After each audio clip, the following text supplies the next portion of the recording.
খরুচে বোলিংয়ের দিনেও রেকর্ড গড়লেন মুস্তাফিজ।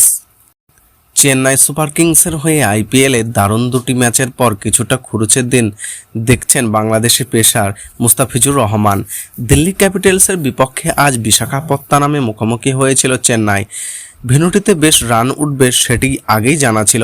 ম্যাচ জুড়ে আগে ব্যাট করা দিল্লির ব্যাটাররা সেটা সত্যি প্রমাণ করেছেন, যেখানে বাদ যায়নি টাইগার পেসার মুস্তাফিজও। তবে এক উইকেটের শিকারের মধ্যে দিয়ে তিনি দুটি রেকর্ড গড়েছেন। টি-20তে 300 উইকেট পাওয়ার কীর্তি গড়লেন মুস্তাফিজ, বাংলাদেশের ক্রিকেটার হিসেবে যা দ্বিতীয়। এর আগে সাকিব আল হাসান টি-20তে প্রথম 300 উইকেটের মাইলফলক পেরিয়েছেন। এক্ষেত্রে অবশ্য ফিজ এই রেকর্ড গড়েছেন দ্রুততম বোলার হিসেবে। 243তম ম্যাচে তিনি 300 উইকেটের অঙ্ক ছুঁয়েছেন।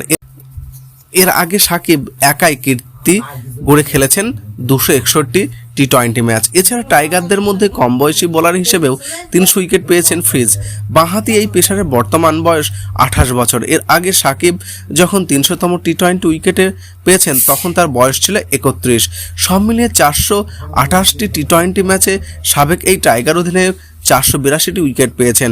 ফরম্যাটটিতে সর্বোচ্চ উইকেট শিকারের তালিকায় 5 নম্বরে আছেন সাকিব। টি-20তে সর্বোচ্চ উইকেট পেয়েছেন ওয়েস্ট ইন্ডিজের সাবেক অলরাউন্ডার ডুয়েন ব্রাভো। 573টি ম্যাচে তিনি 625টি উইকেট শিকার করেছেন।